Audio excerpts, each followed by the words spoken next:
सीधा सवाल Sunday special में मैं बात करने वाला हूं अपने राष्ट्रीय गीत की, वंदे मातरम की। 150 साल पूरे हो चुके हैं, देश जश्न भी मना रहा है, 150वीं वर्षगांठ मना रहा है, लेकिन घमासान भी शुरू हो गया है। और घमासान ही है या विशुद्ध कोरा खालिस हिंदू मुसलमान है। और इस बार शुरुआत किसने की है? शुरुआत की महमूद मदनी ने, जमीयत उलमाए हिंद के अध्यक्ष। वो कह रहे हैं हम तो नहीं गाएंगे, मुर्दा कौम में मुश्किल में शामिल नहीं होती, कि जिंदा कौम है तो वो खड़ी हो जाएगी। मतलब मुसलमानों को कह रहे हैं कि वंदे मातरम नहीं गाना चाहिए, कि इसमें देवी पूजा की बात हो रही है। अब ये बवाल, ये विवाद बहुत बार हो चुका है इस देश में, और इसका सीधा जवाब क्या आता है कि वंदे मातरम तो कहना होगा, भारत में रहना है तो वंदे मातरम कहना है, वरना पाकिस्तान जाओ।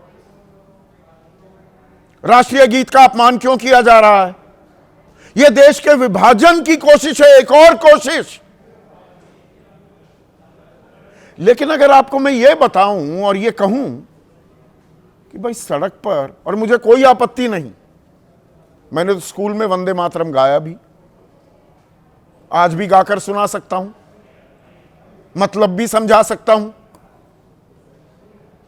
पर कोई ना गाए तो उससे देश कमजोर हो रहा है, राष्ट्रभक्ति की भावना कमजोर हो जाती है।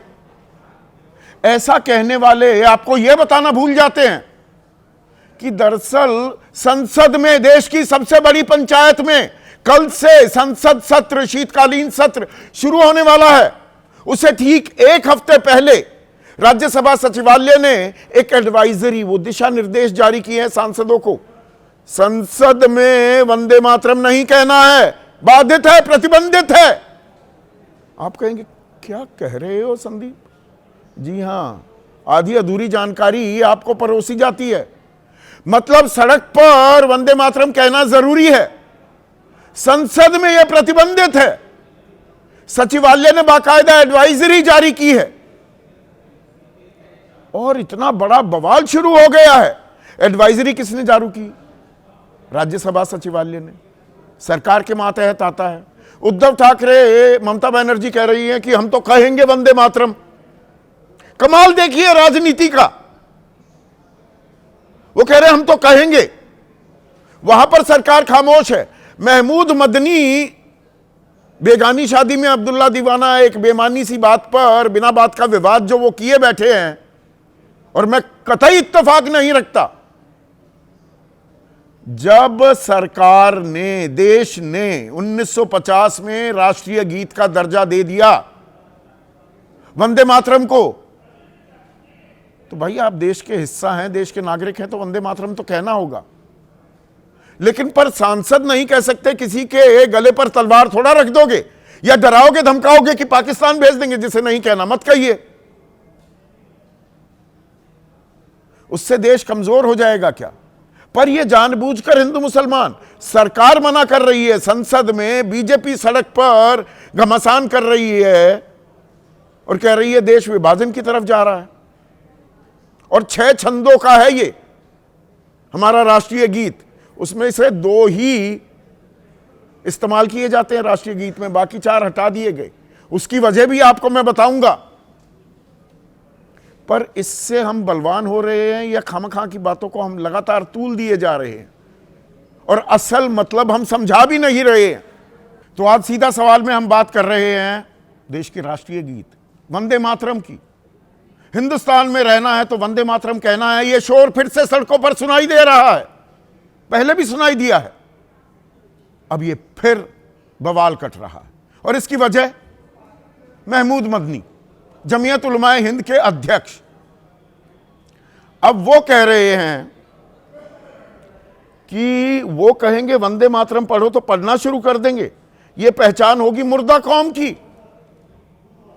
अब ये नौबत क्यों आई ये बयान देने की? और कुछ लोग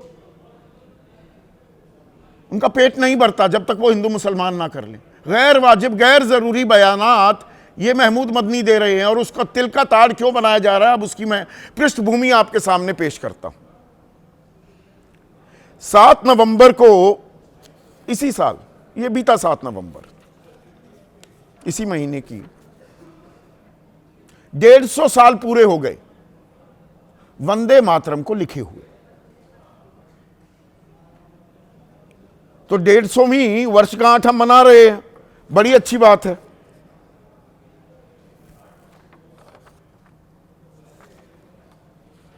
अब प्रधानमंत्री ने 7 नवंबर को ही कहा कि 1937 में गाने के 2 हिस्से हटाने से गाने की भावना का अपमान हुआ। 4 हिस्से हटाए गए थे, 6 छंद थे वंदे मातरम के, उनमें से 2 लिए 1937 में कांग्रेस ने अपने अधिवेशन में, यानी कि कांग्रेस ने इसे अपनाया। 1875 में बंकिम चंद्र चटर्जी ने यह गाना लिखा, यह संस्कृत और हिंदी में लिखा, संस्कृत और बांग्ला में लिखा हुआ है। 1882 में आनंद मठ उनकी किताब में इसे शामिल किया गया। 1896 में पहली बार रविंद्रनाथ टैगोर ने इसे गाया, और फिर 1950 में इसे हमने राष्ट्रीय गीत का दर्जा दे दिया। तो भाई कल तो संसद शुरू हो रही है, अब संसद में इसे गाया जाना चाहिए नहीं गाना चाहिए, इसी पर कुछ सवाल जवाब चल रहे थे, वो पृष्ठभूमि भी देता हूं। तो महमूद मदनी ने क्या कह दिया वो सुनिए। मुर्दा कौमें मुश्किलात में मुब्तला नहीं होती, वो तो सरेंडर कर देती हैं। वो कहेंगे वंदे मातरम पढ़ो तो पढ़ना शुरू कर देंगे। तो ये पहचान होगी मुर्दा कौम होने की, और अगर जिंदा कौम है तो फिर हौसला बुलंद करना पड़ेगा, हालात का मुकाबला करना पड़ेगा। अब ये स्पिन दे रहे हैं, हालात का मुकाबला करना पड़ेगा। स्पिन कैसे दी जा रही है? ये ताली एक हाथ से नहीं बजती दर्शकों। ये हिंदू मुसलमान बात बात पर मजहब की सियासी दुकान जो खुल जाती है वो कैसे खुलती है। अब 150वीं वर्षगांठ है, हम मना रहे हैं, जश्न मना रहे हैं,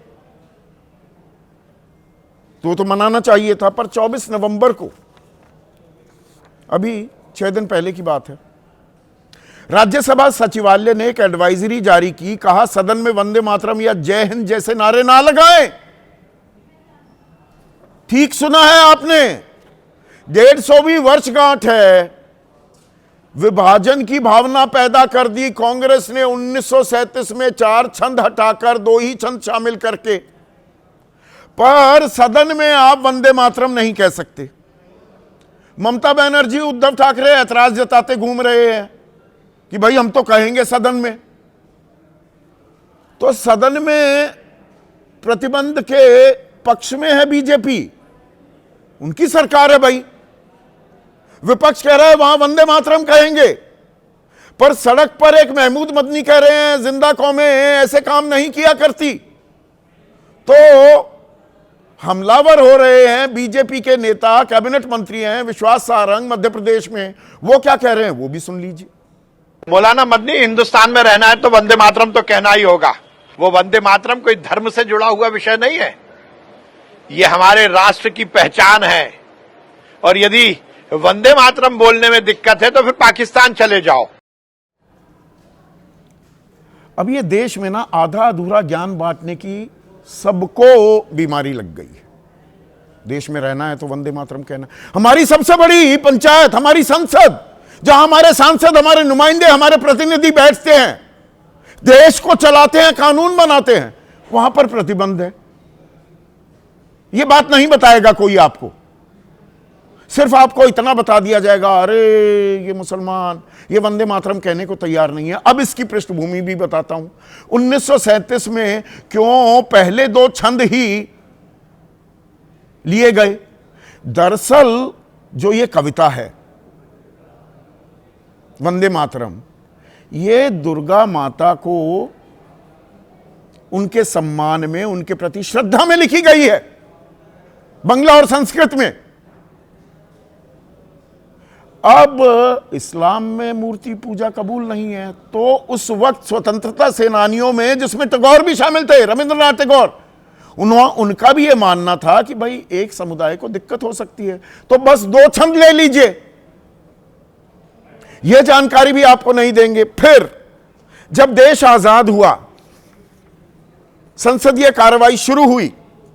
15 मार्च 1948 देश की लोकसभा के पहले स्पीकर जीवी मावलंकर, जिनके नाम पर एक बहुत ही बेहतरीन हॉल भी है कॉन्स्टिट्यूशन क्लब ऑफ इंडिया में,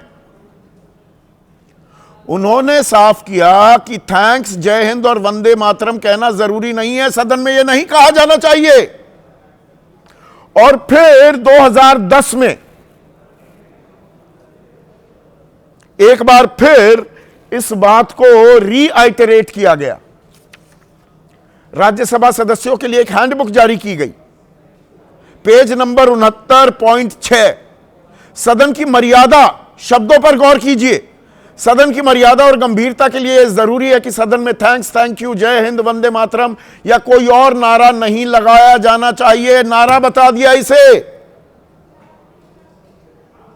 यह हमारी संसद में दिशा निर्देश जारी किए गए, और सड़क पर कहानी कुछ और ही है।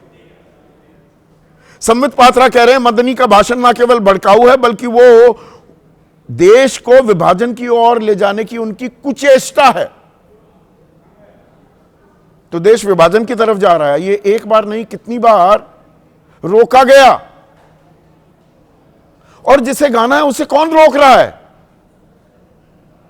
और सिर्फ राष्ट्रीय गीत गाकर ही अगर देश मजबूत होता है, तो सारे स्कूलों में कंपलसरी क्यों नहीं कर दिया जाता? सरकार आपकी, केंद्र में 20-20 राज्यों में सरकार आपकी। या दरअसल ये मुद्दे हैं ही नहीं जो रोजगार के, महंगाई के, आम आदमी की परेशानी के, वो खाद लेने के चक्कर में किसानों की लंबी लंबी लाइनें लगी हुई हैं, मीडिया दिखाना भूल रहा है, एक औरत की मौत हो जाती है, एक महिला की, खबर ही नहीं। दिल्ली में प्रदूषण को लेकर ग्रैब 3 हटा भी दिए जा रहे हैं, AQI उसका बुरा हाल है। बुजुर्ग और बच्चे बाहर निकलने में परेशान हो रहे हैं, हलकान हैं। सवाल उठाने वाले लेफ्टिनेंट गवर्नर आजकल गुब्बारे में बलून राइड ले रहे हैं, पिछले साल तक बड़े चिंतित थे। तो गैर जरूरी मसलों पर ज्यादा तरजीह देकर असल जो मुद्दे हैं, गंभीर जो मुद्दे हैं, उनको दरकिनार करने की यह कोशिश की जा रही है क्या? ऐसे में आज का सीधा सवाल, वंदे मातरम पर घमासान या सिर्फ हिंदू मुसलमान? और देश में वंदे मातरम जरूरी, संसद में क्यों है दूरी? ऐसी क्या है मजबूरी?